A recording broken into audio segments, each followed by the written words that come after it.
Para Ulysses Grant y Robert Lee, dos de las más importantes figuras militares de la Guerra de Secesión estadounidense, lo acaecido el 12 de abril de 1861 lo cambió todo. Sus vidas antes de la batalla del Fuerte Sumter les habían convertido en grandes generales. Después de aquello, fueron sus vidas quienes dieron forma a la propia historia.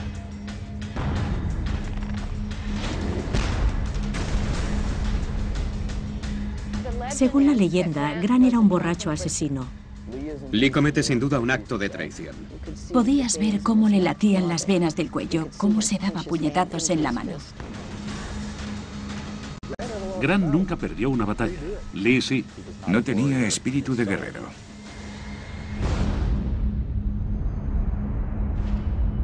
Generales del norte y del sur.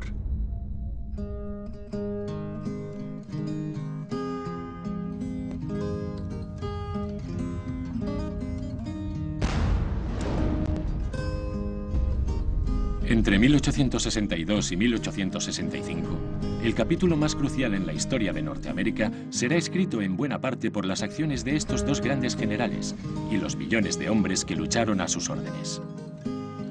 Rara vez se encuentra en la historia a dos figuras militares tan diferentes en personalidad, carácter, orígenes sociales y estrategia como lo fueron los máximos responsables del ejército yanqui y el confederado. En 1861 nadie imaginaba que la guerra civil estadounidense alcanzaría el nivel de hostilidad al que llegó. Al final, serán las acciones militares de Lee y de Grant las que decidan si esta joven nación seguirá siendo un solo país o serán dos. Se puede considerar a Grant y a Lee como representativos de sus respectivos mundos y clases sociales. Lee era un ejemplo de cuánto tiene de bueno el sur de Estados Unidos. La mayoría de la gente se fija en sus diferencias. Grant era de origen humilde y la familia de Lee era de las más importantes de Virginia. Francamente, las raíces de la familia Grant en este país son tan antiguas como las de la familia Lee. Grant era todo un caballero, pero no tenía las dotes sociales de Lee. El general Robert Lee tuvo una infancia muchísimo más fácil. De joven vivió en esta casa donde estamos ahora. Creo que quizás sea uno de los perdedores más interesantes y queridos que haya visto el mundo. ¿Quiénes fueron los hombres que se ocultan bajo los legendarios nombres de Robert E. Lee y de Ulysses S. Grant?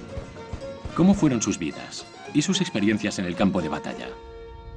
¿Cuál fue el mejor general? Tienen en común unas infancias difíciles y unos padres problemáticos.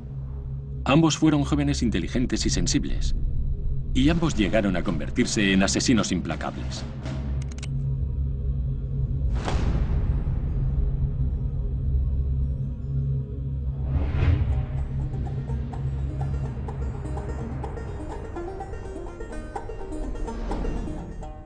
El padre de Robert E. Lee era Harry Caballo Ligero Lee, gobernador de Virginia y un gran héroe de la Revolución Norteamericana. Robert estudió en West Point como Grant.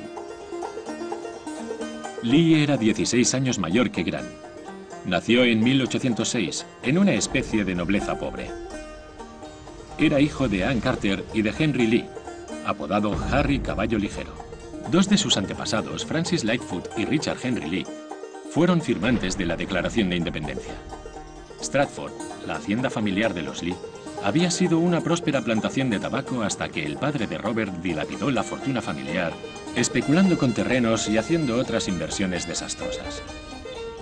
La familia Lee atravesó tiempos difíciles. Harry Caballo Ligero fue un gran héroe revolucionario, pero también un gran especulador de tierras y no siempre honrado. Abandonó a los suyos siendo Robert muy pequeño, por lo que este creció en una familia bastante pobre.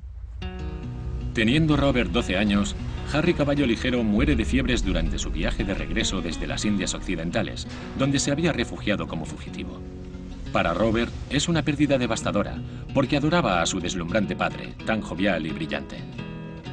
Robert se convierte en un adolescente fuerte y atlético, con talento para las matemáticas y reputación de líder entre sus iguales. Al cumplir los 16 años, debe tomar la decisión de qué hacer con su vida. La familia Lee aún tiene influencias y con ayuda de sus parientes adinerados, Robert ingresa en la Academia de West Point en julio de 1825. Lee llegó a West Point y a la Academia Militar de Estados Unidos con ansias de triunfo. Fue quizá el ejemplo de lo que todo cadete debería ser. A Lee, West Point le resulta duro. Las condiciones de vida son espartanas y el reglamento asfixiante. Pero él prospera en ese ambiente, siendo siempre el mejor o de los mejores de su clase durante sus 4 años de estancia y graduándose como adjunto o jefe del cuerpo de cadetes. Eso ocurre en 1829. Faltan 32 años para que empiece la Guerra de Secesión.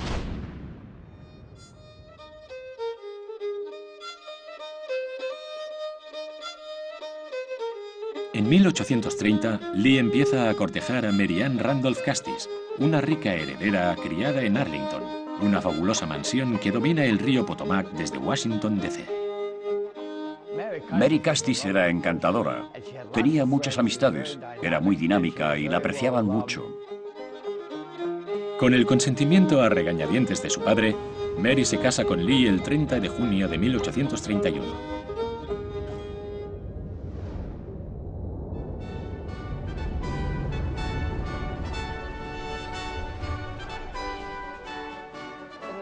Se cuenta que Grant no hizo nada importante en sus primeros 39 años de vida, que era un auténtico fracaso y que no destacó en nada. Quizá lo más notorio de Ulysses S. Grant fue que no tuviera nada de notorio. Hijo de Jesse y Hannah Grant, nació en la localidad de Point Pleasant, a orillas del río Ohio, a unos 50 kilómetros de Cincinnati. Corre el año 1822. Grant creció entre penurias en un minúsculo pueblecito de Ohio. Su madre era una mujer muy callada y él también lo era.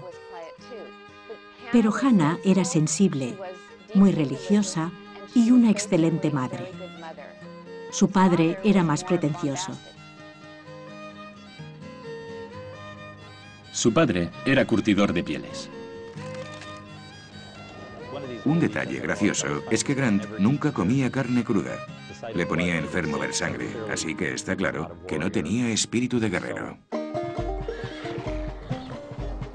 Se dice que era un niño tímido y poco aplicado, pero con un don innato para la equitación y una comprensión casi subliminal de los animales. Sin que Ulises lo supiera, su padre empezó a pensar en cómo lograr que su hijo fuera admitido en West Point. Su padre era el prototipo del emprendedor norteamericano decimonónico, no siempre honrado, pero con éxito. Y logró meter a su hijo en West Point, pese a la oposición del propio Ulises.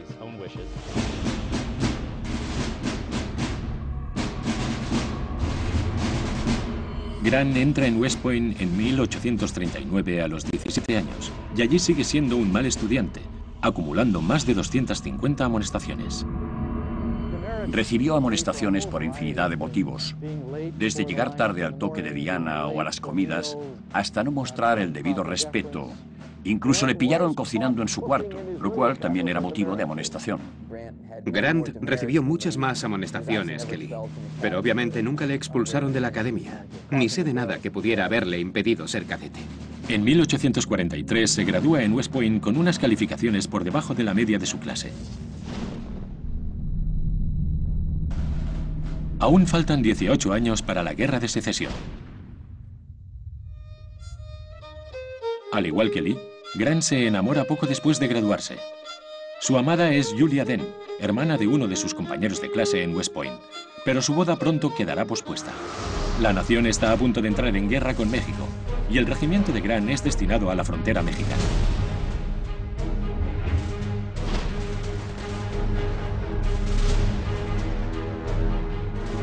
En la batalla de Monterrey, el regimiento de Grant queda atrapado en un salvaje combate de casa en casa y empieza a escasear la munición. Grant se ofrece voluntario para ir a caballo a la retaguardia llevando un mensaje. Pocos de quienes allí estaban podrían olvidar la imagen de aquel joven teniente colgado de un flanco de su caballo, agarrado a su cuello, galopando en una y otra dirección bajo el fuego de las tropas mexicanas. Se colgó de un lado del caballo y cambiaba de lado para que el enemigo solo viera al caballo y no a él. Es como una escena de una película de acción de Hollywood, esquivando las balas y los violentos ataques de los mexicanos, montando casi en paralelo al suelo en algunos momentos. En marzo de 1847, Robert E. Lee llega a Veracruz con el general Winfield Scott. Lucha en todas las grandes batallas que se libran durante el avance para tomar Ciudad de México. Lee, Grant, Sherman, Jackson. Muchos de los líderes en la Guerra de Secesión ya se habían puesto a prueba en la guerra contra México.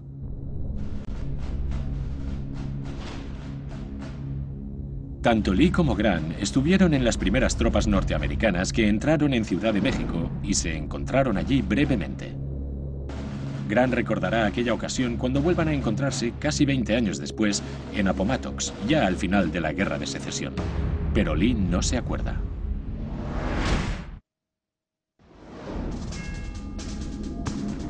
Cuando en 1848 acaba la guerra contra México, Grant regresa a San Luis y se casa con Julia Dent. Es una gran historia de amor. Grant se siente fatal cuando no está con su esposa, y ese es uno de los motivos que le llevan a beber en exceso en ocasiones. Durante los siguientes 5 años, Grant pasa por una serie de puestos militares de avanzada en el Medio Oeste y en la costa este, antes de ser destinado a la frontera de California. Sin la compañía de Julia, empieza a alcoholizarse, y eso le llevará a dejar el ejército el 11 de abril de 1854.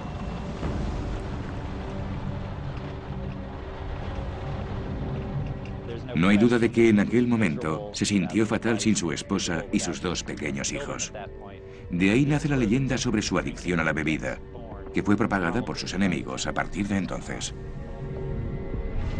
Tiene 32 años y está tan arruinado que para poder volver a casa tiene que pedirle dinero prestado a su excompañero de clase en West Point, Simón Bolívar Wagner. Faltan exactamente 7 años para que estalle la Guerra de Secesión.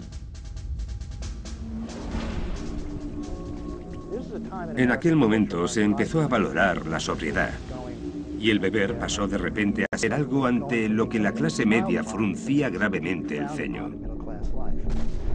Según la leyenda, Grant era un carnicero borracho que no se preocupaba por sus hombres, un general que conducía a sus tropas a la batalla estando aturdido por el alcohol. Si hablamos del alcoholismo de Grant, Julia es la clave.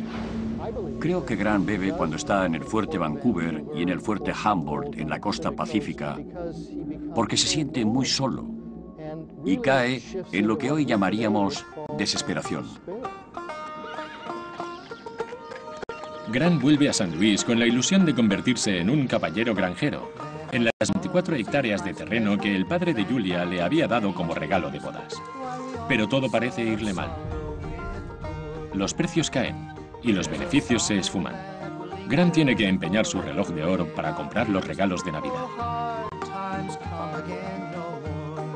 Llegó al punto de ganar menos de $50 al mes, lo cual era muy poco en esos tiempos. Se vio forzado a vivir de prestado para poder mantener a su familia. Por esas mismas fechas, en 1852, tras muchos años de prestar distintos servicios tras la guerra contra México, Jefferson Davis, el secretario de Guerra de Estados Unidos y futuro presidente de la Confederación, nombra a Lee superintendente de West Point, cargo que éste acepta a regañadientes. Hay una estampa maravillosa de su familia dejándole solo en casa una noche para asistir a un concierto de una banda militar sobre la pradera de West Point. Él se quedó allí tirado en un sofá con una bolsa de hielo en la cabeza de lo estresado que estaba por el trabajo. Para entonces, Lee y Mary tienen ya 7 hijos. Los 3 varones prestarán servicio junto a su padre durante la Guerra de Secesión, 2 de ellos como tenientes generales. En 1855, Lee es nombrado segundo al mando de la Segunda División de Caballería, recientemente organizada para luchar contra los nativos norteamericanos y proteger a los colonos en Texas. A finales de 1858, Grant empieza a trabajar en el negocio inmobiliario, pero no le gusta cobrar los alquileres y detesta la idea de tener que desahuciar a nadie.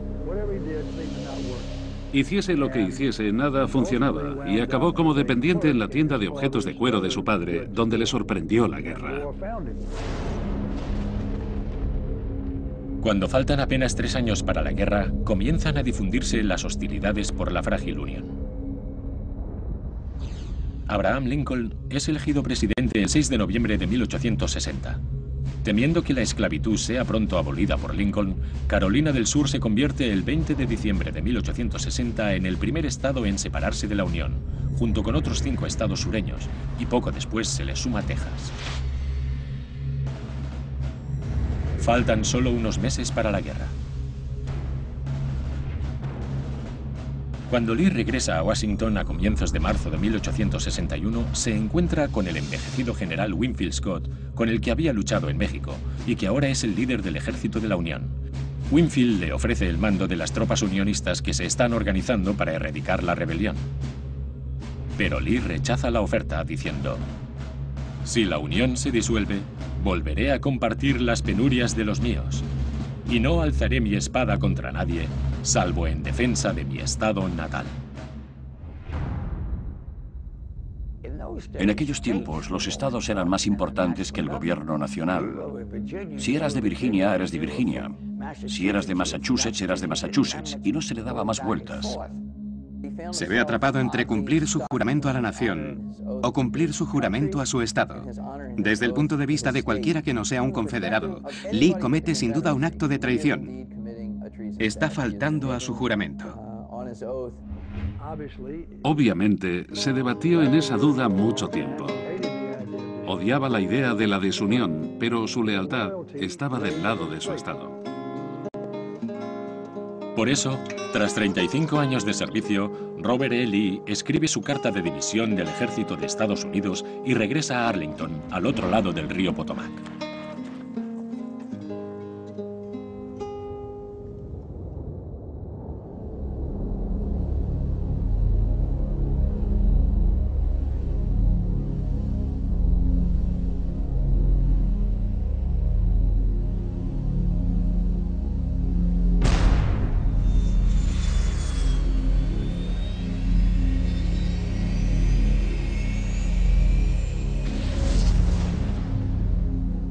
El 23 de abril de 1861, Lee llegó a Richmond, procedente de Arlington, su hogar. Había sido invitado a la convención de Virginia que se estaba celebrando en esta sala. Conoció al gobernador Letcher, quien le dijo que querían ofrecerle el mando de las tropas de Virginia, es decir, del ejército y de la armada, y él aceptó.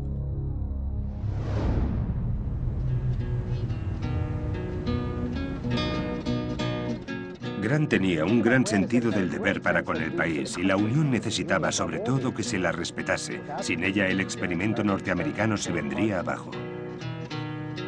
Grant se siente obligado por su honor a ofrecer sus servicios a la Unión. Notifica al Departamento de Guerra su disponibilidad, pero su carta es ignorada. Luego, por un azar del destino, Grant vuelve a vestir el uniforme, justo cuando la guerra está a punto de comenzar. Creo que estaba aburrido y frustrado y vio en lo militar una forma de volver a estar metido en algo que para él tuviera sentido. Grant fue destinado a Springfield, en Illinois, y su nuevo regimiento de voluntarios resultó ser poco más que una banda de ladrones de gallinas dirigida por un borracho. En sus memorias, Grant lo explica. Tomé el mando, los dividí en escuadrones y supervisé su instrucción. Cuando estuvieron listos para ir a Springfield, fui con ellos y me quedé allí hasta que se les asignase un regimiento. Ulysses S. Grant. Grant aplica el método de dar alguna zanahoria y muchos palos para convertir a sus maleantes en el regimiento número 21, el orgullo de Illinois. Lo hizo tan bien que le dieron 2 regimientos más para que los pusiera firmes, y 3 regimientos equivalían a una brigada, y alguien debía ocupar el cargo de general de brigada. Así que Grant se convirtió en general.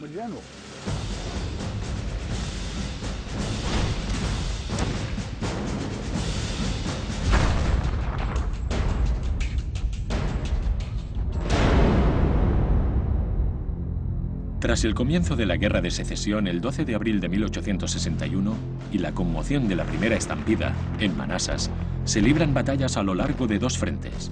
El frente este, desde Virginia del Sur, y el frente oeste, a lo largo del Mississippi. El Departamento Federal del Oeste está en muy baja forma, fundamentalmente debido a la inseguridad y los titubeos de su comandante, el general John C. Fremont, afamado explorador del oeste durante la década de 1840. Ninguno de los generales de la Unión, incluido Fremont, parece dispuesto a hacer frente a los confederados, que están actuando en Missouri y Kentucky. Grant decide poner fin al estancamiento en el oeste.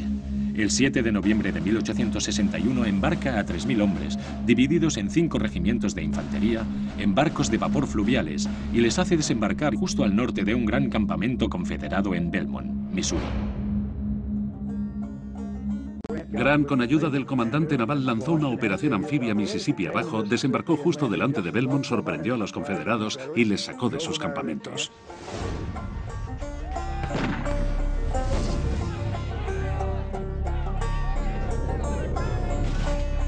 Es el primer ejemplo de su largo y provechoso trato con la Armada de la Unión.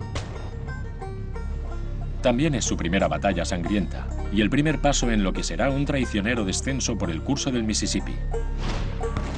La batalla de Belmont no es gran cosa comparada con lo que vendrá después, pero los soldados de Grant invaden el campamento rebelde y aniquilan a sus ocupantes hasta que se ven obligados a retirarse ante la llegada de casi 3.000 efectivos de refuerzo de los confederados. Grant sufre casi 500 bajas. Por desgracia, su bienintencionada aventura resultó ser un fiasco en opinión de la prensa, que le despellejó acusándole de temerario y demás. Pero sus tropas habían tenido por fin una experiencia en combate, y eso les vendría bien en un futuro cercano.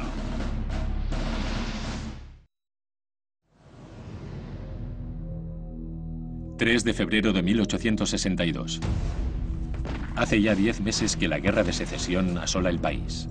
El ejército de la Unión no ha logrado ni una sola gran victoria. Las tropas de Grant, con 15.000 soldados, están descendiendo por el curso del río Tennessee a bordo de barcos de vapor y se concentran en la ribera ante el fuerte Henry. Su objetivo es hacerse con el fuerte Henry y el fuerte Donelson, y con tanto territorio de Tennessee como sea posible. Si tienen éxito, la Unión controlará los ríos Tennessee y Cumberland, que son vitales, asegurando así al ejército unas líneas de suministro seguras y rápidas desde el norte. Es el mayor desembarco anfibio de la Unión en lo que va de guerra. Al acercarse al fuerte Donelson, una lluvia de fuego cayó sobre los barcos cañoneros federales. Les volaron las chimeneas y atravesaron sus cascos, causándoles infinidad de bajas y haciendo que se retirasen. Y Grant se vio forzado a sitiar el fuerte Donelson, lo cual acabó en una batalla. La lucha que sigue es violenta y mortífera, y pasadas unas horas parece que las fuerzas de la Unión vayan a romper filas, pero en mitad de la batalla, Grant se adentra a caballo en el frente y comienza a arengar a los soldados para que recojan su munición y luchen. Viendo a su comandante en el frente, le obedecen entre vítores, y los rebeldes quedan pronto rodeados por sus filas. Así se consuma la primera victoria de la Unión, dado que los confederados no tienen escapatoria.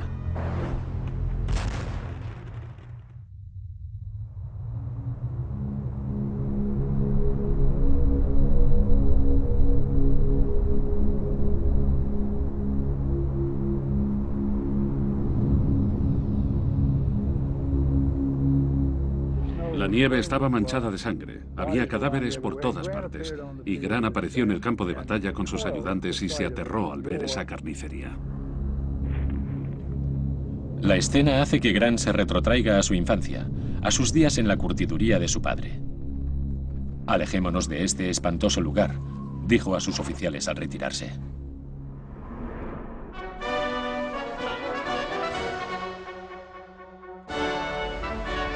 Es la primera gran victoria del ejército de la Unión desde que comenzó la guerra. Grant se convierte en un héroe en el norte y es ascendido al grado de teniente general.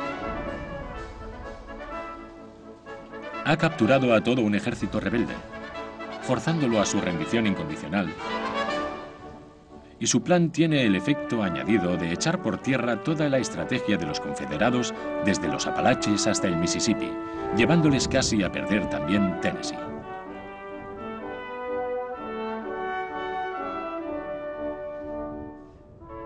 En cuanto a Grant, la prensa dice que sus iniciales US ahora equivalen a las siglas en inglés de rendición incondicional, apodo este que él llevará con orgullo durante el resto de la guerra.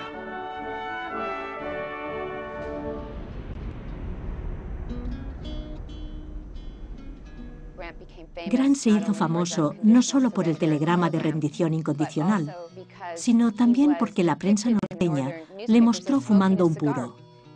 Y desde todo el norte le enviaron miles y miles de puros.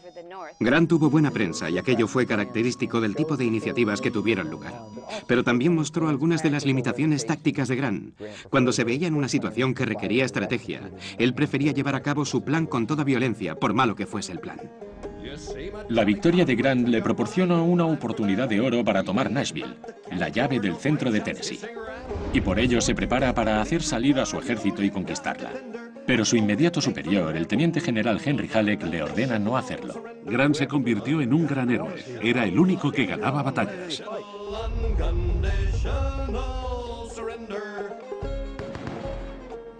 El general Henry Halleck envidiaba la imagen de Grant porque Halleck estaba en San Luis sentado tras un escritorio mientras Grant estaba en el frente obteniendo victorias y ocupando los titulares. Creo que Lee sin duda supo de los grandes éxitos obtenidos por Grant en el fuerte Donelson, el fuerte Henry y demás, porque le gustaba leer la prensa y mantenerse informado sobre lo que estaba pasando, pero en sus escritos nunca nos dice realmente qué opinión le merecía aquello. Aquel debía haber sido un momento prometedor para Grant, pero en vez de ello, Halleck le relega río arriba del fuerte Donelson y le ordena limitarse a remontar el Tennessee hacia el sur con los barcos cañoneros, destruyendo puentes, vías ferroviarias y líneas telegráficas y aterrorizando a la población rebelde. Y no solo eso, Halleck escribe a George McClellan, por entonces jefe del ejército de la Unión, diciéndole que Grant es negligente e ineficaz y que parece haber vuelto a sus malos hábitos, refiriéndose al alcoholismo que en otro tiempo había llevado a Grant a dejar el ejército. McClellan le respondió diciendo: no dude en arrestarle si el buen cumplimiento del servicio lo requiere. Durante la Guerra de Secesión no había miramientos y ninguna reputación estaba a salvo.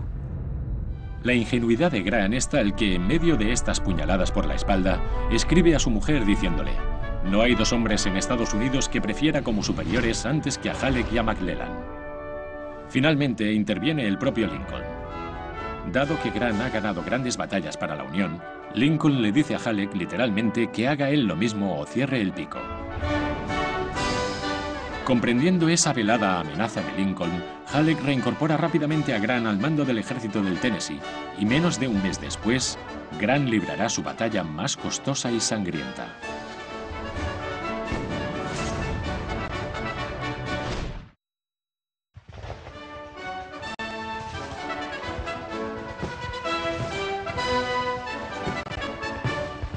En abril de 1862, Ulysses S. Grant regresa con el ejército del Tennessee. Sus más de 40.000 efectivos están acampados en desembarco de Pittsburgh, un puerto para barcos de vapor que pronto pasará a la historia de un modo terrible bajo otro nombre: el de Shiloh. La zona es de vital importancia para los confederados, dado que es un cruce de caminos entre dos de las líneas férreas más importantes del sur. Si Grant logra hacerse con esa zona, la campaña rebelde en el oeste quedará seriamente obstaculizada. Una de las divisiones de Grant está ahora bajo el mando del general William Tecumseh Sherman, que no es precisamente un guerrero al uso, dado que ha padecido en el pasado una profunda depresión. Sherman se convertirá en el mejor amigo y confidente de Grant durante el resto de la guerra. El general Sherman había quedado desacreditado desde que le dijo al secretario de guerra que harían falta 250.000 soldados para conquistar el valle del río Mississippi. El secretario de guerra le dijo que estaba loco. La prensa lo contó y todo el mundo pensó que Sherman estaba loco. Pero él se rehabilitó y se le puso al mando en la batalla de Shiloh.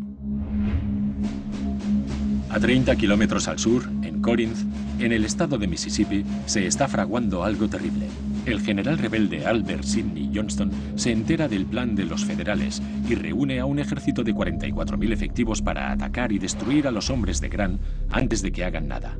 Grant sabe que los rebeldes están reuniendo hombres, pero se convence de que lo hacen para defender sus posiciones ferroviarias en Corinth y no para atacarle. Y comete así un error fatal.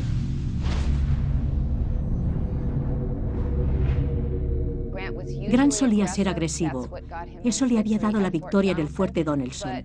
Pero en Shiloh dejó a sus hombres en sus campamentos. La batalla de Shiloh empezó de modo muy abrupto. El 6 de abril de 1862, mientras la división del general Sherman estaba tomando el desayuno, se oyeron algunos disparos ocasionales. Y Sherman salió con sus oficiales a ver qué pasaba. Y en cuanto salió al campo, su ayudante cayó a su lado abatido por un tiro. Y entonces él se dio cuenta de que estaban siendo atacados por todo un ejército confederado y nadie lo sabía. Les pilló por sorpresa.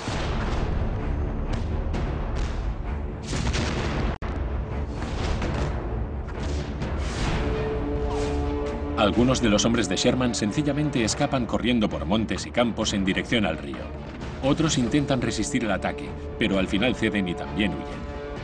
A las 10 de la mañana, la artillería rebelde está logrando abrirse paso hacia las tropas de retaguardia de Sherman, y este se ve obligado a retirarse. Lo mismo ocurre con las demás divisiones de Grant. El ataque es tan repentino que muchos soldados rebeldes se dan cuenta de los desayunos aún calientes de sus adversarios yanquis. Sherman acaba por reagrupar a lo que queda de sus tropas en torno a una capilla metodista de madera, en la que fija su cuartel de mando. La capilla se llama Shiloh, palabra hebrea que significa lugar de paz. El atardecer del primer día de la batalla de Shiloh fue muy descorazonador para la Unión. Les habían hecho retroceder hasta quedar de espaldas al río.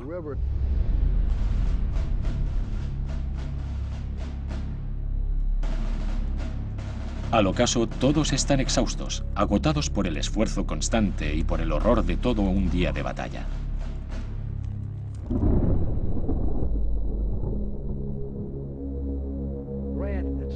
Grant buscó refugio en lo que pensó que sería su cuartel de mando, pero los médicos ya habían ocupado el lugar y cuando él entró, con su conocida repulsión por la sangre, se los encontró con sus bisturíes ensangrentados y sus sierras de amputar.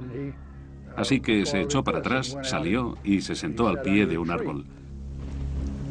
El general Sherman se le acercó y le dijo: «Bien, general Grant, ha sido un día endiablado, ¿verdad?» Y Grant le dijo: «Sí, Sherman, pero mañana contraatacaremos».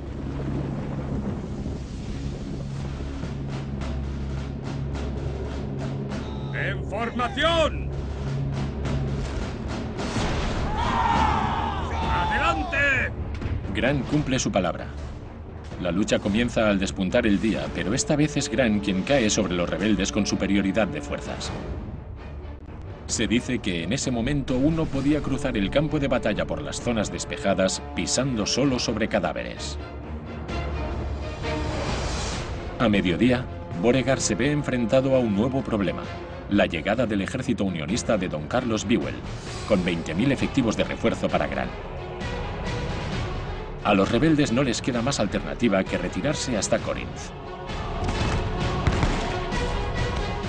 Eso pone fin a la batalla de Shiloh.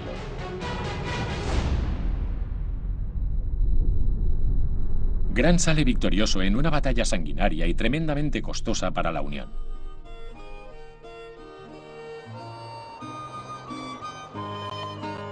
Unos 23.000 hombres han muerto, están heridos o han sido capturados, en un número similar para ambos bandos. El coste de esa matanza fue tremendo para la guerra. Creo que tanto la gente del norte como la del sur se pararon y quedaron espantados ante tal sacrificio. Algo como lo de Shiloh no había pasado antes en el hemisferio occidental. La gente estaba horrorizada. En la batalla de Shiloh murieron más soldados que en la Guerra de la Independencia, la Guerra de 1812 y la Guerra contra México, todas juntas. Después de Shiloh, Grant empezó a ver que la guerra no se ganaría con una sola batalla y que iba a ser más bien una guerra de resistencia.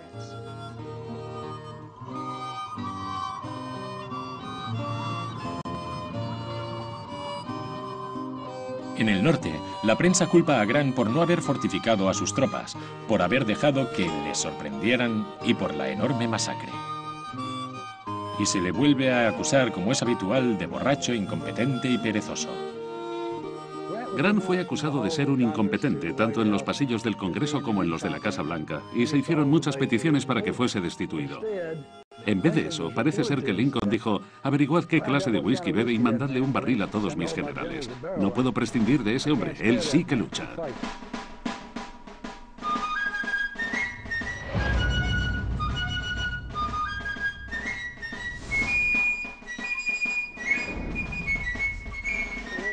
Lee era adorado por sus soldados. El vínculo entre Lee y sus tropas era inquebrantable. Ningún ejército quiso así a Grant.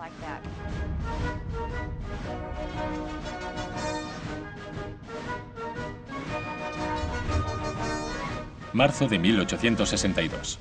Mientras Grant llega a Shiloh, al este, el general de la Unión, George B. McClellan, invade Virginia con un enorme ejército de 112.000 hombres. Su estrategia es marchar sobre la capital rebelde de Richmond y poner fin a la guerra. El ejército de Virginia del Norte, a las órdenes del general Joseph A. Johnston, comienza a plantar cara a las muy superiores fuerzas federales en cada plaza fuerte de la península hasta el borde oriental de Richmond. Pero entonces el destino interviene. En la batalla de Siete Pinos, también conocida como la batalla de Fair Oaks, Johnston resulta gravemente herido y el general Robert E. Lee le reemplaza al mando del ejército de Virginia del Norte. Es el 1 de junio de 1862. La guerra va ya por su segundo año. Mucha gente criticaba que se hubiera elegido a Lee como comandante de las fuerzas confederadas porque se rumoreaba que no era lo suficientemente agresivo. Algunos de sus hombres le llamaban el Rey de Espadas por haberles ordenado que excavasen unas complicadas defensas en torno a Richmond. Algo interesante sobre su atrincheramiento aquí en Richmond es que fue una de las primeras cosas que llevaron a Lincoln a estar de acuerdo con que se dieran los primeros pasos para abolir la esclavitud, porque supo que ese trabajo lo hicieron en su mayor parte los esclavos. Lincoln, de forma muy pragmática, entendió en qué se estaba empleando esa mano de obra, en apoyar al ejército confederado.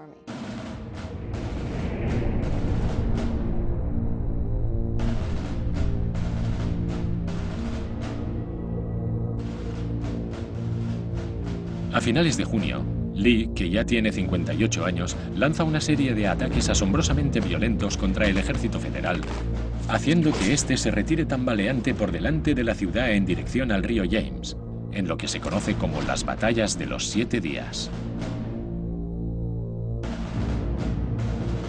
Lee está ahora al mando de 92.000 hombres, el mayor ejército confederado que se haya formado nunca durante la guerra.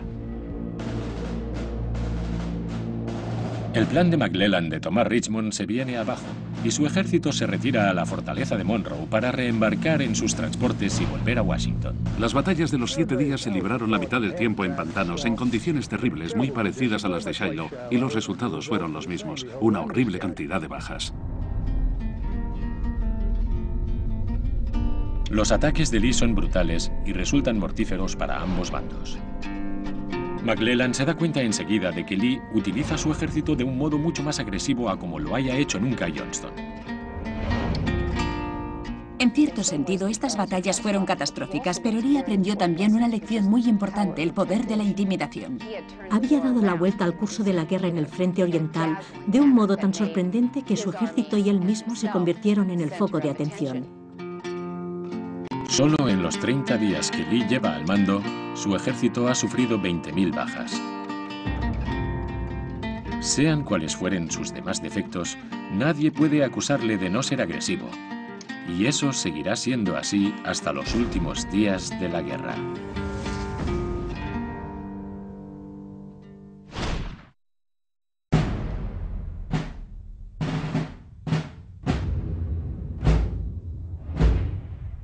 La leyenda de que a Robert E. Lee le gustaba apostar tiene su origen en la segunda batalla de Manassas, durante el verano de 1862. Lee apuesta a que McClellan no le causará más problemas después de la masacre de las batallas de los 7 días y sale a tender una trampa a una división del ejército unionista de McClellan que está siendo reclutada en Virginia del Norte bajo el mando del teniente general John C. Pope. Si Lee puede interceptar a las fuerzas de Pope antes de que les lleguen refuerzos del cercano ejército de McClellan, se logrará una gran victoria. Lee ordenó a su comandante de caballería, el brillante general Jeb Stuart, que averiguase la localización de la división del general Pope, su tamaño y sus intenciones. Y Stuart hizo algo aún mejor. Se coló en la tienda del cuartel de mando del general Pope, robándole sus documentos secretos y su uniforme de gala. El 25 de agosto, Lee toma una arriesgada decisión. Violando todos los principios de estrategia militar, divide a su ejército en vez de concentrarlo, a la vista de la superioridad de las fuerzas enemigas, ya que en este caso Pope cuenta con más de 60.000 hombres. Lee envía a Stonewall Jackson con 20.000 efectivos al noroeste para que se coloquen detrás del ejército de Pope. Al mismo tiempo, Lee y el teniente general Longstreet, con sus 30.000 hombres, se ocultan al oeste del ejército de Pope.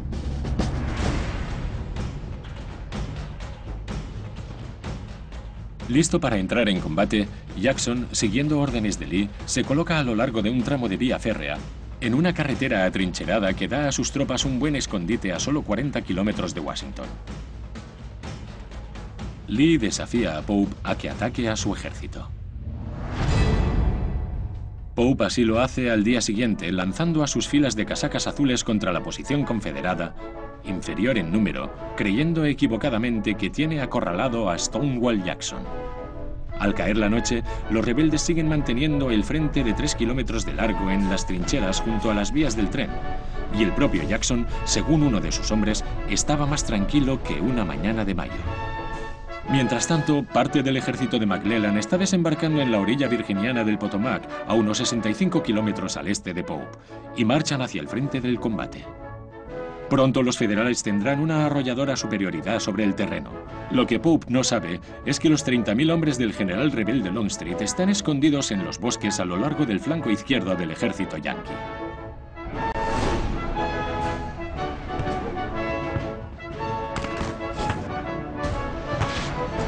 Pero justo cuando parece que las filas de Stonewall Jackson se van a romper, Lee hace funcionar su trampa. Longstreet surge de repente de entre los árboles y comienza a destrozar a miles de casacas azules, cogidos por sorpresa en campo abierto. Luego sus tropas se lanzan sobre el flanco expuesto del desafortunado ejército yanqui. Es el mayor ataque en masa de la guerra y desborda totalmente al ejército de Pope, que, humillado, ordena la retirada y regresa a Washington.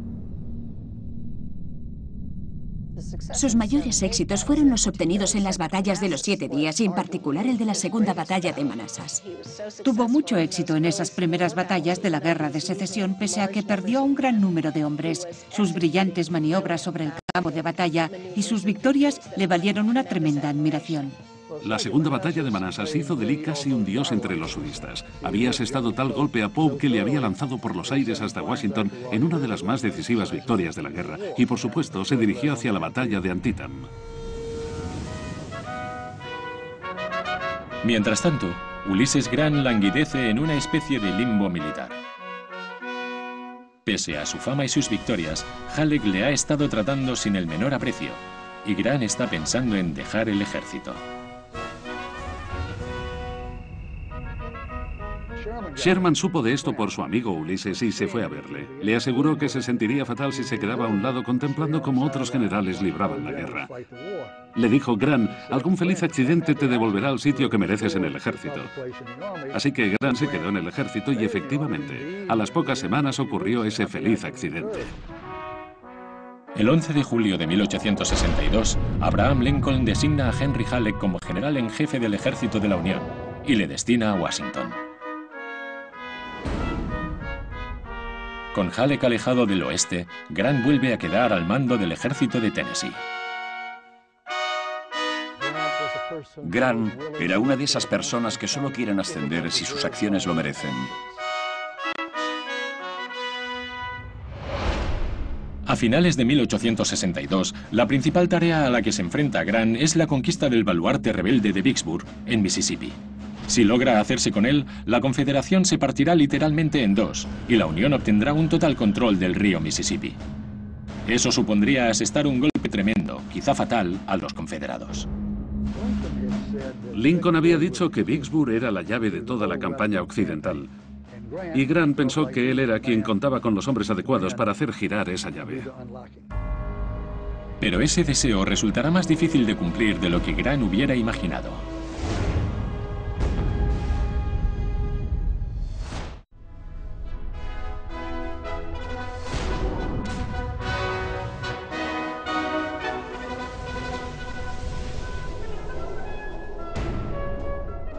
Con la dramática victoria en la Segunda Batalla de Manassas, nace la reputación de Lee como el más grande general de la Guerra de Secesión.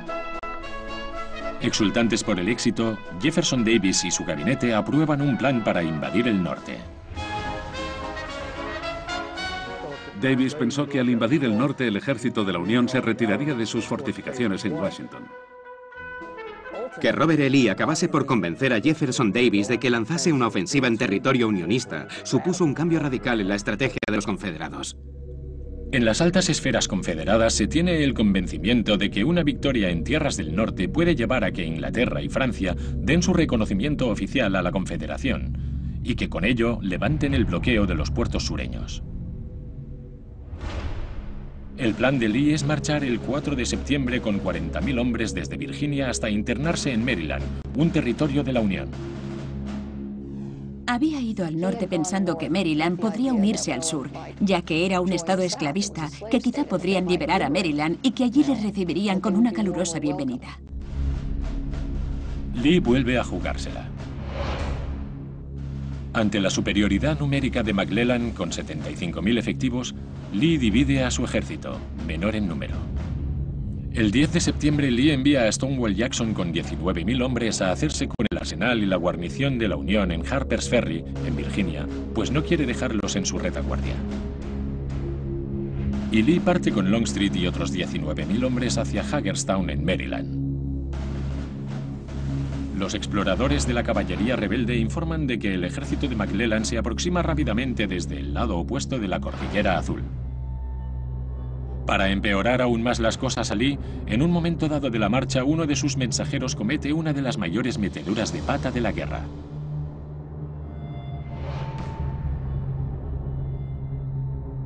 Para Lee fue un golpe terrible enterarse de que McClellan se había hecho con sus órdenes secretas. Un sargento de la Unión se había encontrado un manojo de 3 cigarros envuelto con ellas. Se las llevaron al general McClellan y se comprobó que llevaban la firma de Lee. Y esas órdenes revelaban todo el plan de batalla de los confederados. Esto pone al ejército confederado en una inesperada desventaja. Inmediatamente, Lee ordena a todas sus fuerzas dispersas que se reagrupen. Pero las tropas de Jackson y de A.P. Hill en Harper's Ferry tardarán casi un día en llegar. Y ello resultará todo un problema de cara a la batalla que se avecina.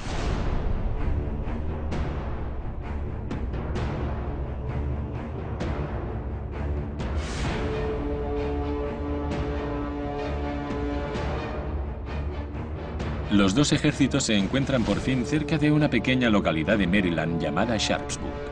Lee tiene a sus espaldas el río Potomac y su ejército se extiende a lo largo de más de 6 kilómetros de norte a sur junto a un estrecho riachuelo llamado Antietam.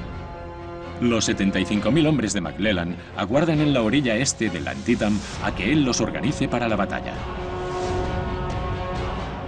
Lee solo dispone de 20.000 hombres y Hill y Jackson siguen abriéndose paso lentamente desde Harper's Ferry. Si McClellan ataca ahora, ello podría significar el fin para las tropas de Lee. Pero la suerte y el destino quieren que McClellan espere.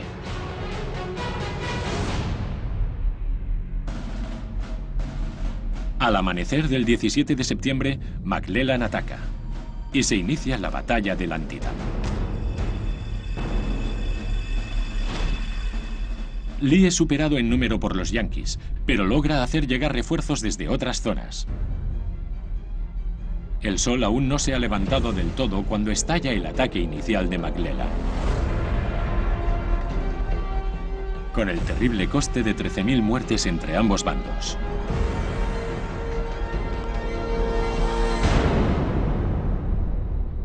McClellan lanza la segunda fase de su asalto, esta vez en medio de las filas de Lee.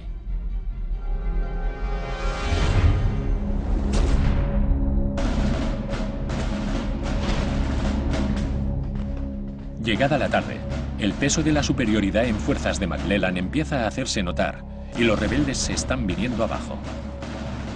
La Unión olfatea la victoria.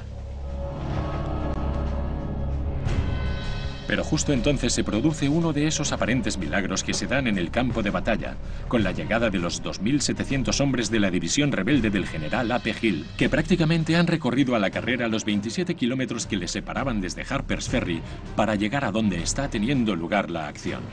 Cuando acaba la batalla a las 5:30 de la tarde, el enérgico y salvaje ataque de Hill empuja a los yanquis a la orilla oeste del Antietam, aunque sin vencerles. La batalla desconcierta a muchos soldados de la Unión, pues muchos de los confederados visten uniformes de la Unión que Hill había obtenido en Harper's Ferry. En la mañana del día 18, Lee espera un ataque, pero este no llega. Parte con sus tropas esa noche hacia Virginia, y con ello la batalla del Antietam acaba prácticamente en un empate. Han caído 23.000 hombres. Es el día más sangriento en la historia de las guerras norteamericanas. Él siguió pensando, si hago un ataque relámpago en Antietam para entrar en Maryland y consigo una victoria, o si les demuestro que puedo llegar a Gettysburg, se rendirán, pero el norte no iba a rendirse. Lincoln aprovechó que la Unión hubiera quedado en ventaja en Antietam y lanzó la proclamación de emancipación que tuvo consecuencias políticas muy serias.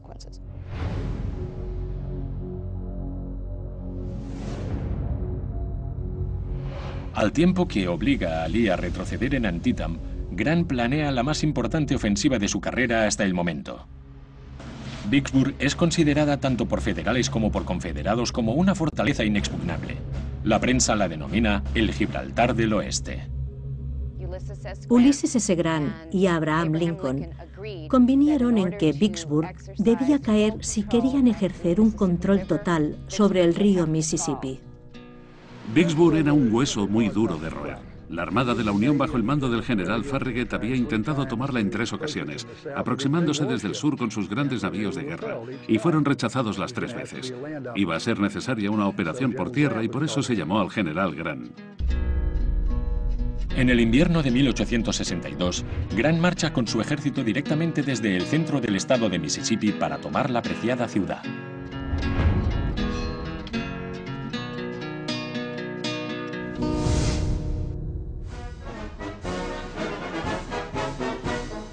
Con lo que no cuenta Grant es con el ingenio del general Earl Van Dorn, que ve un punto débil en el plan de Grant. El 20 de diciembre, la caballería de Van Dorn toma totalmente por sorpresa la guarnición federal en Holly Springs. Es el principal punto de aprovisionamiento para los 35.000 hombres de Grant. Con solo unos pocos disparos, Van Dorn hace tambalearse al ejército de Grant. Los asaltantes toman tanto material como pueden cargar y queman el resto, que hoy tendría un valor de 80 millones de euros. Luego parten hacia el norte, a Tennessee, destruyendo a su paso las vías del tren y las líneas de telégrafo. En la mañana del 21 de diciembre, Grant no tiene más alternativa que retirarse humillado hasta Memphis si no quiere que su ejército pase hambre. En el ejército de la Unión se decía que todos sus planes para tomar Vicksburg estaban fallando, que Grant era un fracasado, y lo cierto es que tenía a Lincoln muy preocupado. Y así, 1862 termina casi sin ninguna buena noticia para el general Grant.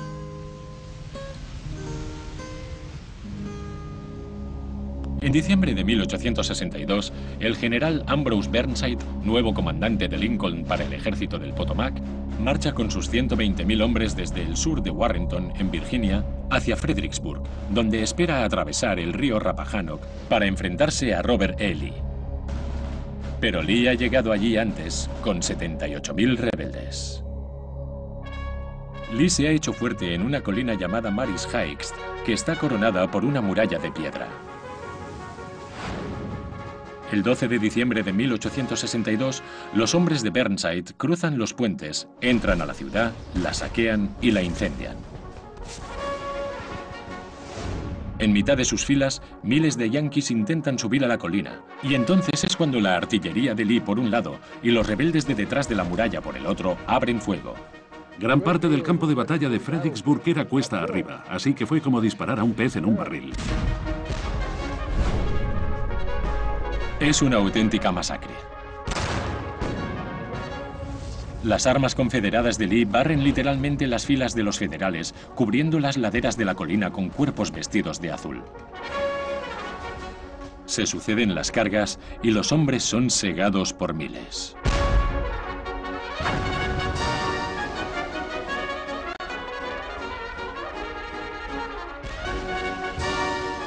Se dice que Lee se quedó mirando aquella matanza y que le dijo a Longstreet que estaba a su lado. Es bueno que la guerra sea tan terrible, porque si no, no nos gustaría demasiado. Cuando la Unión se retira, el 15 de diciembre, hay 18.000 bajas, 2/3 de ellas en el lado de la Unión. Al menos la batalla de Fredericksburg demuestra claramente que las fuerzas confederadas están lejos de ser derrotadas. Es difícil explicar qué fue lo que el ejército de la Unión pretendía exactamente. La batalla acabó. Y sí, habían ganado, pero en realidad no habían ganado nada desde un punto de vista táctico, y Lee era consciente de ello. Supongo que salió de allí pensando que Burnside era uno de los adversarios más estúpidos que había tenido nunca. Lo único que logró la batalla de Fredericksburg fue alentar al general Lee.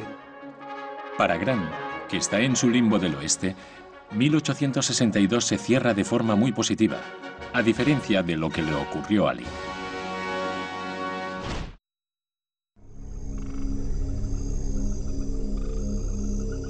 A finales de 1862, mientras Lee se dedica a acabar con los yanquis en Virginia, Grant se queda atrapado con su ejército en el lado equivocado del río Mississippi, intentando imaginar cómo llegar hasta Vicksburg, que queda al otro lado.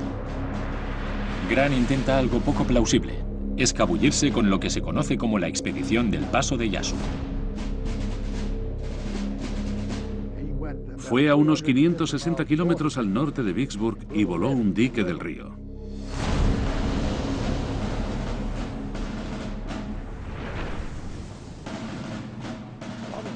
El problema fue que al volarlo inundó los campos en 500 o 600 kilómetros a la redonda. El almirante Porter de la Armada de la Unión había convencido a Grant de que con la gran inundación causada al romper el dique del río Moon, él podría llevar sus buques de guerra hasta muy cerca de Vicksburg. Al final, Grant envía a Sherman y a Porter a lo que puede que fuera la expedición más alocada de toda la Guerra de Secesión. Se trata de un audaz plan de Grant, consistente en hacer pasar unos barcos cañoneros a través de lo que solo unos días antes era literalmente terreno seco. El 16 de marzo de 1863, Sherman se adentra con los acorazados y los barcos de transporte de tropas por pantanales ahora cubiertos por 4,5 metros de agua. Antes de la inundación, allí no había agua suficiente ni para que flotase una canoa. Al cruzar por los pantanos, las comadrejas, los mapaches y demás animales salvajes caían de los árboles sobre las cubiertas de los barcos. Dijeron que a veces les caían osos a las cubiertas y los tripulantes de los barcos salían e intentaban echarlos por la borda. Francotiradores confederados ocultos en los bosques intentaban alcanzarles. Fue una experiencia que ningún marinero habría podido imaginar al alistarse en la Armada. Pero esa fue solo la primera de muchas estratagemas del general Grant para cruzar aquel río.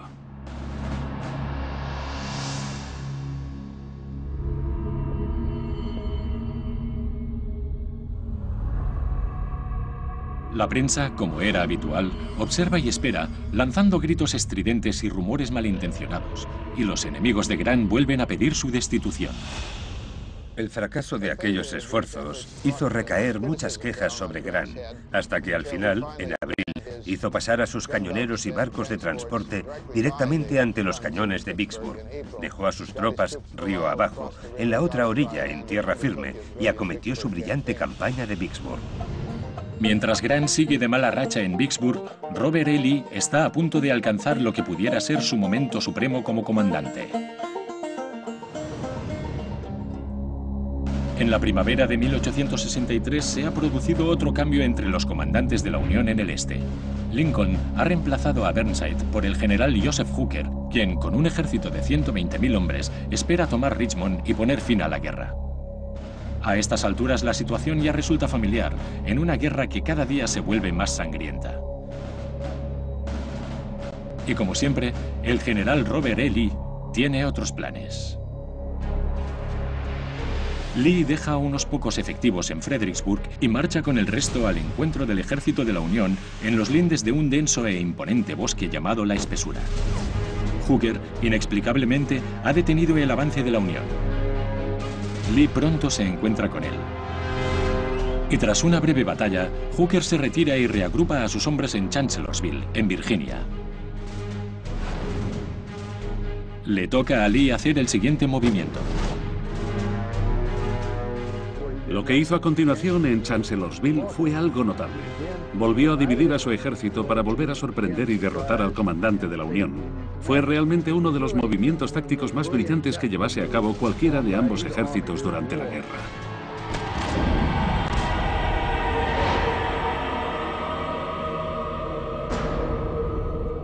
Los exploradores advierten que el flanco derecho de Hooker está en el aire, es decir, desprotegido.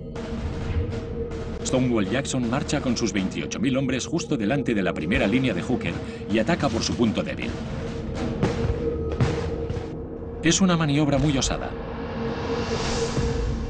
Pero esa misma noche del 2 de mayo, mientras hace un reconocimiento de las líneas enemigas, Stonewall Jackson recibe por error un tiro de sus propias tropas y resulta fatalmente herido. Lee nunca se repondrá de esa pérdida. Lee no obtiene la victoria en ninguna ofensiva tras la muerte de Stonewall Jackson. Sí vence en alguna acción defensiva, pero nunca en un ataque después de aquello.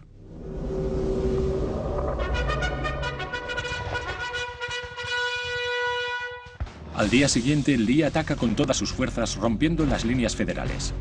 Hooker se retira por el Rappahannock en completa derrota. Caen más de 24.000 hombres. 14.000 en el bando federal y 10.000 entre los confederados, lo que equivale al 10% del ejército de Lee. La de Chancellorsville es otra de esas batallas que al final Lee calificó de victorias vacías. En esta ocasión dijo, no ganamos ni un palmo de terreno, no ganamos nada, y las pérdidas fueron horrendas. Pero ahora Lee se enfrenta a un terrible dilema. ¿Qué hacer a continuación? En un momento dado, Lee y Davis discuten si Lee debe enviar fuerzas para dar apoyo operativo a Vicksburg, que por esas fechas de 1863 está siendo sitiada por Grant. Y Lee, al final, decide no ir a Vicksburg. Su mayor temor era que Lee fuese enviado a Vicksburg. En las cartas enviadas desde el cuartel de mando de George Gordon Meade, se ve que una de las estrategias del ejército del Potomac era mantener a Lee en el este.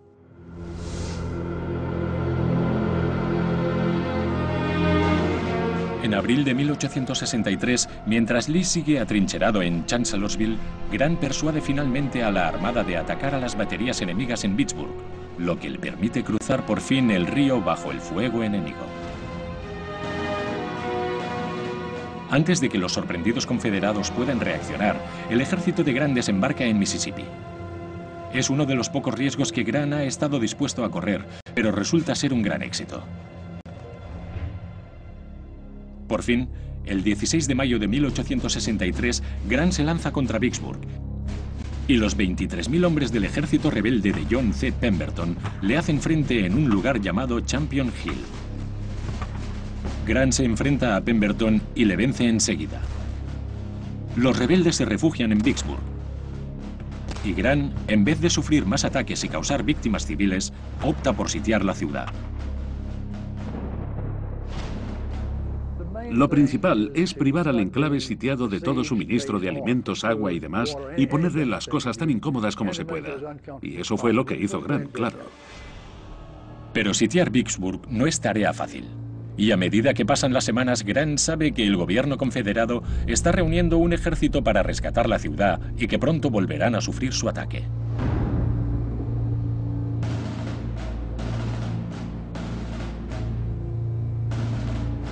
Robert E. Lee no estaba bien de salud en la batalla de Gettysburg. Según algunos historiadores, pudo sufrir un pequeño infarto de miocardio que le afectase al pensar cómo ganar la batalla. A principios de junio, Lee y el ejército de Virginia del Norte, que ahora reúne a 71.000 efectivos, empiezan a cruzar la Cordillera Azul hacia el norte, adentrándose en el valle de Shenandoah. Y el día 15 su línea de vanguardia ha entrado ya en Maryland, cruzando el río Potomac. Una vez más, Lee y Davis intentan invadir el norte. Avanza hacia el norte con la misma intención que antes, creyendo que eso de algún modo desmoralizará a la Unión y pondrá fin a la guerra. Y lo que descubre en la campaña de Gettysburg es que, una vez más, el ejército de la Unión les ataca. La decisión de ir a Gettysburg sin tener en cuenta si en Vicksburg se había conseguido algo o no, delata ciertas limitaciones en la visión que Lee tiene de la guerra. Alarmado, Lincoln sustituye al ineficaz Joseph Hooker, poniendo al general George Gordon Meade al mando del ejército del Potomac. Es el cuarto comandante de Lincoln que ocupa el cargo en 8 meses. Meade toma el mando con el ejército de la Unión marchando en paralelo a las fuerzas de Robert E. Lee, que al otro lado de las montañas cruzan el río, atraviesan Maryland y llegan finalmente a la pequeña localidad de Gettysburg, en Pensilvania. Las fuerzas de Lee chocan primero con la caballería yanqui, el 1 de julio de 1863. Lee no quería entablar una gran batalla en ese momento, pero la batalla de Gettysburg ha dado comienzo.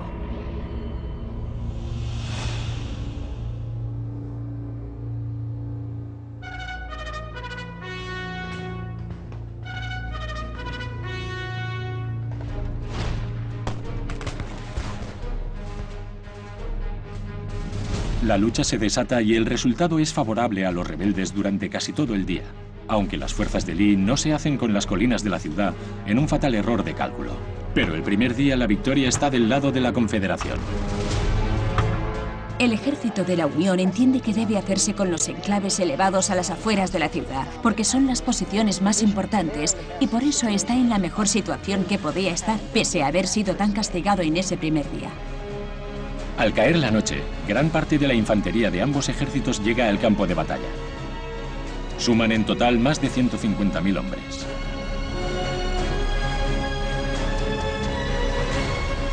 Y el horror para Robert E. Lee no ha hecho más que comenzar.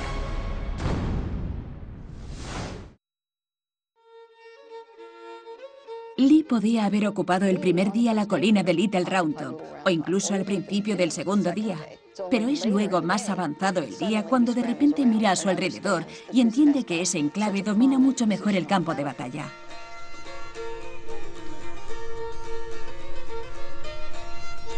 ...2 de julio de 1863 en Gettysburg, Pensilvania, segundo día de la batalla. Lee se levanta antes del amanecer, se reúne con sus generales y se dispone a dictar sus órdenes de ataque. Pero para su consternación, el campo entero permanece en calma. Al alzarse el sol por Cemetery Ridge, sus rayos iluminan los uniformes azules que están ocupando ya los enclaves elevados. Pero hoy los comandantes de Lee le atormentarán casi tanto como los yanquis. Longstreet aún no ha atacado a mediodía y siguen llegando más unidades yanquis a Cemetery Ridge. Habrá que esperar hasta eso de las 4 de la tarde para que los 15.000 hombres de Longstreet estén listos para cargar contra el enemigo. Lee debería haberles explicado mejor a aquellos hombres lo que quería y haberse asegurado de que lo hicieran. Nadie sabrá nunca qué le pasó a Longstreet. En esos mismos instantes, la división del capitán Hood empieza a avanzar por la carretera de Emmitsburg, pero la mitad de sus hombres se ven forzados a torcer a la derecha para evitar el intenso fuego enemigo que les llega desde unos peñascos tristemente conocidos como la Guardia del Diablo. En las siguientes 2 horas tendrán lugar allí algunos de los combates cuerpo a cuerpo más terribles de la Guerra de Secesión. A pesar del retraso de Longstreet, el ataque rebelde parece estar teniendo éxito. Pero entonces los dioses de la guerra le fallan por completo a Lee. Hill no logra coordinar a sus tropas para que despejen el terreno a Lee, y los yanquis ganan más terreno en el campo de batalla. Esta falta de coordinación es el trago más amargo para Lee. Miles de hombres mueren, y el ejército federal sigue ocupando el promontorio al caer la noche,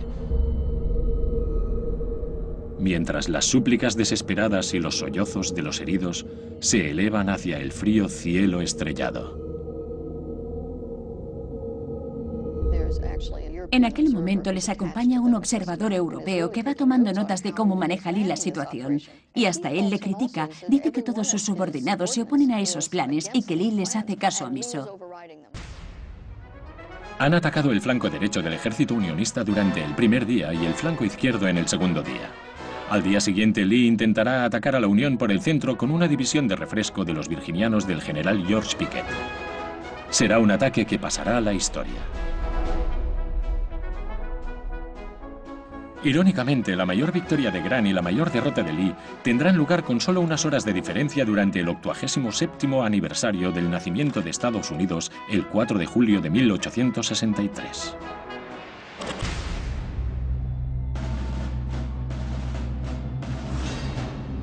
El sitio de Vicksburg, realizado por Grant, va de mayo a julio de 1863, y en su transcurso la ciudad y sus habitantes sufren terriblemente debido al bombardeo unionista y a la lenta inanición. Desde el río Mississippi, al lado oeste de la ciudad, una docena de barcos cañoneros de la Armada de la Unión hacen caer las 24 horas del día una lluvia de fuego con sus enormes cañones de 28 centímetros de diámetro, que lanzan proyectiles tan grandes como cerdos adultos, derribando edificios y haciendo en el suelo agujeros de 5 metros de ancho y 3 de profundidad.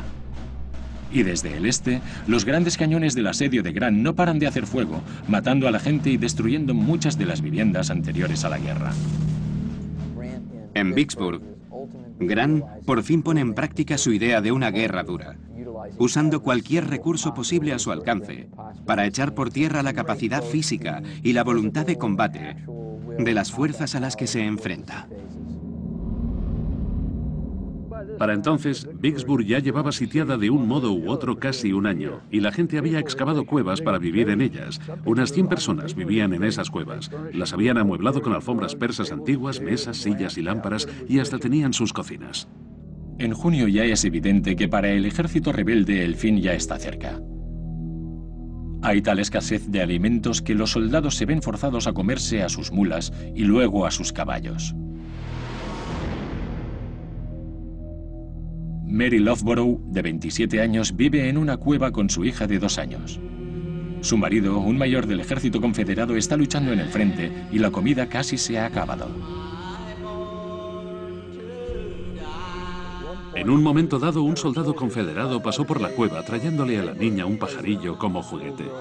La pequeña jugó con él 1 minuto o 2 y luego perdió el interés. El esclavo encargado de cuidar a la niña le dijo a su dueña: «Señora Loughborough, la niña tiene hambre. ¿Me deja hacerle algo de sopa con el pájaro?» Mary Loughborough queda horrorizada. Al principio se negó. Pensó que el pobre pajarillo tan juguetón no debía morir. Pero luego, al pensar en la niña, aceptó a medias. Al poco había allí un pequeño cuenco de sopa con un pedacito de carne blanca para la niña. Así de mal se habían puesto las cosas.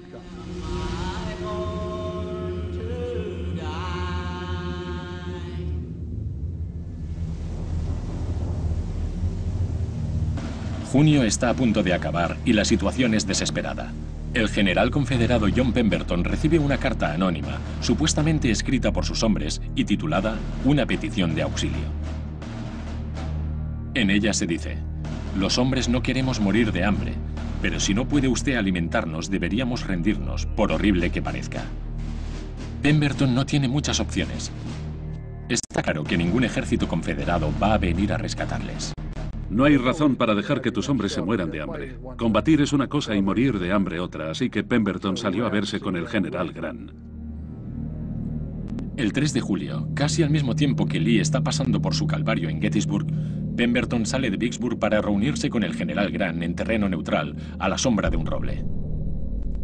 Hay cierta discusión y desacuerdo en cuanto a los términos de la rendición, pero una vez Pemberton ha regresado a su lado del frente, le envía a Grant una nota diciéndole que capitulará en nombre del ejército rebelde.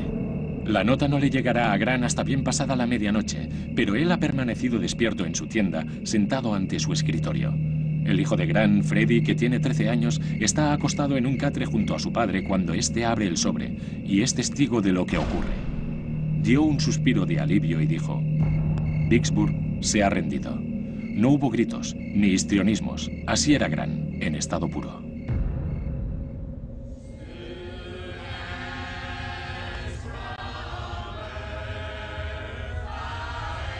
Se le conocía como Grant Rendición Incondicional, pero en el caso de Pemberton decidió no encarcelar al ejército confederado porque no tenía suficientes transportes como para llevarlo al norte, así que les dejó salir de Vicksburg en libertad condicional.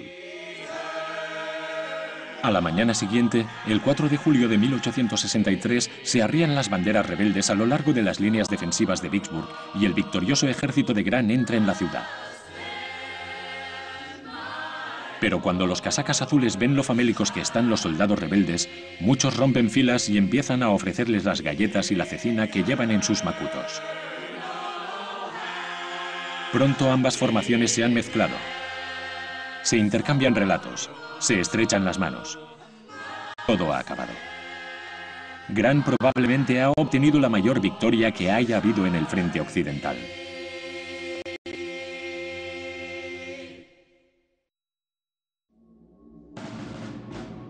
...3 de julio de 1863. Faltan pocas horas para que Grant obtenga su victoria en Vicksburg.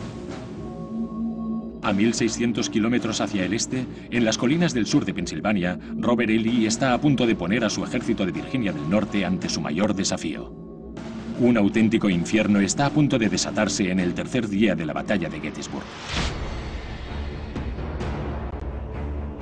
Esa mañana, 120 cañones rebeldes han sido dispuestos en una larga línea de más de 1,5 kilómetros, apuntando hacia la colina. A la 1 de la tarde, Lee da inicio al mayor despliegue de fuego artillero que se haya visto antes o después en todo el hemisferio occidental.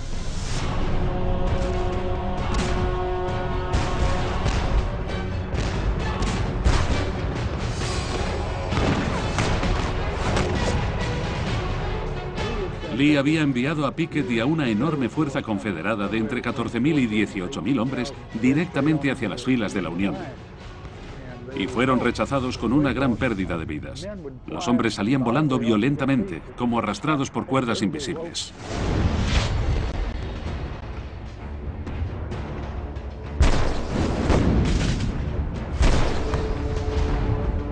Pero la columna sigue avanzando, dejando a su paso cadáveres ensangrentados y descuartizados.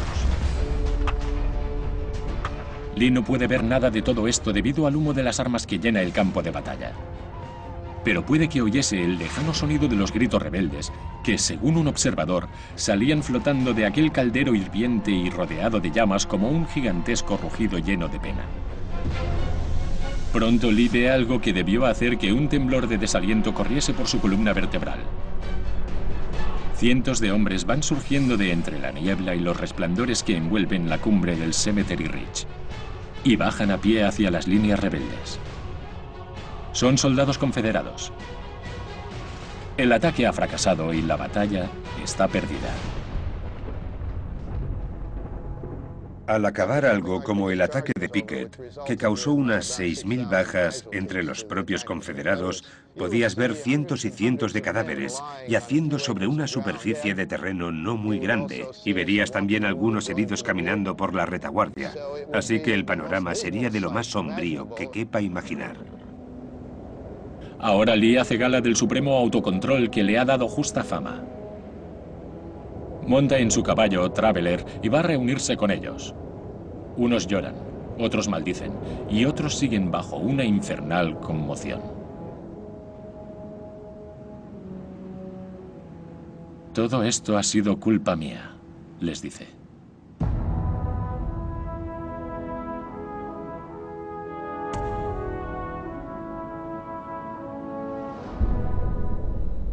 Los 3 días de combate han causado 51.000 bajas, repartidas casi a partes iguales entre confederados y federales. 8.000 cadáveres yacen aún sobre el terreno, descomponiéndose con el calor del mes de julio. Al final de la batalla de Gettysburg, el ejército de Lee está desbordado, sin suministros, sin municiones, y es incapaz de volver a abastecerse, así que se ve forzado a retirarse. Aquel era el momento álgido de la rebelión confederada y tras perder esa batalla, Lee ya no recuperó nunca la capacidad de ataque. Estos sucesos ocurrieron el 4 de julio de 1863. Y en un mundo más cuerdo, aquella habría sido una excelente oportunidad para poner fin a la guerra. Las victorias en Vicksburg y en Gettysburg iban a hacer mucho por convencer a la gente de que esta era una guerra que no se podía ganar. Grant escribió en sus memorias que el destino de la Confederación quedó sellado el 4 de julio de 1863. Estaba convencido de que la batalla de Vicksburg, más incluso que la de Gettysburg, fue la que aseguró la victoria final de la Unión. Pero no hubo cordura en el mundo.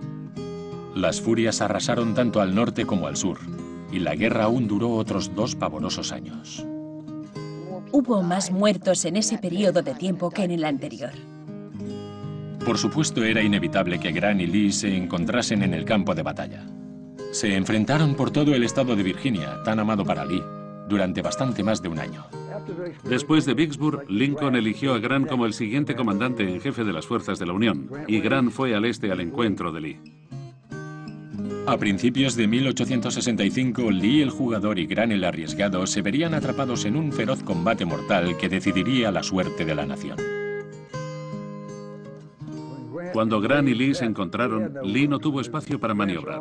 El ejército de Lee era tan grande que podía rodearle por cualquier sitio al que intentase ir, y Lee supo que el juego se había acabado. No creo que fuese ambicioso, pero sí creo que cuando vio que de repente era un general famoso y tenido en cuenta, probablemente empezó a gustarle. Se le había considerado un fracasado tantas veces y se le había ignorado durante tanto tiempo que el éxito y la victoria debieron subírsele un poco a la cabeza. Cuando se encontró con Grant en Appomattox, en aquel trascendental día, Grant sentía por él una tremenda admiración, y también Lee por Grant. Y Grant no pensó en dañar al ejército de Virginia del Norte, pese a que podía haberlo arrasado. Lee y Grant se encuentran por última vez como enemigos en el Palacio de Justicia de Appomattox, en Virginia, y allí ratifican el fin de las hostilidades el 9 de abril de 1865. Es un encuentro que ninguno de los dos olvidará jamás. Creo que Grant pensó que Lee era un hombre circunspecto, como lo era él, e intentó charlar con él, pero Lee no estuvo muy interesado en ello. Creo que estaba terriblemente afectado por el curso de los acontecimientos.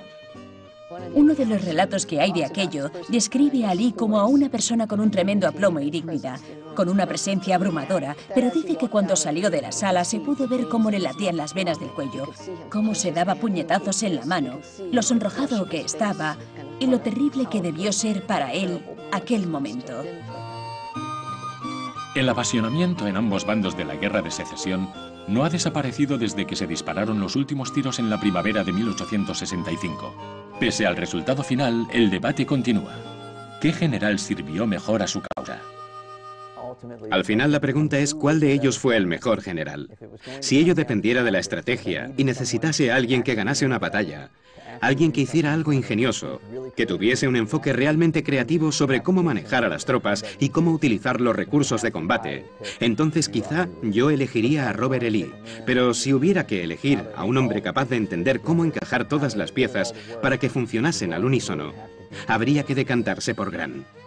Grant nunca perdió una batalla. Lee sí. Creo que Robert E. Lee habría estado encantado de contar con el ejército de Grant y lo habría empleado de forma muy distinta. Y Grant habría estado muy descontento de haber tenido un ejército como el de Lee. Lo que hizo Ulysses Grant por este país perdurará para siempre y nunca será superado. Él, literalmente, salvó a este país de desintegrarse. Lee, por supuesto, es el comandante americano con un más elevado porcentaje de bajas en la historia. Sus estrategias tuvieron un coste muy elevado en vidas humanas.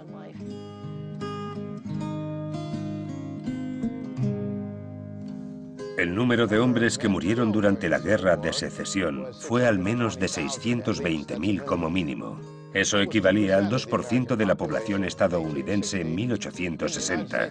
En los Estados Unidos de hoy, si muriera el mismo porcentaje de soldados que en aquella guerra, su número sería más de 6 millones.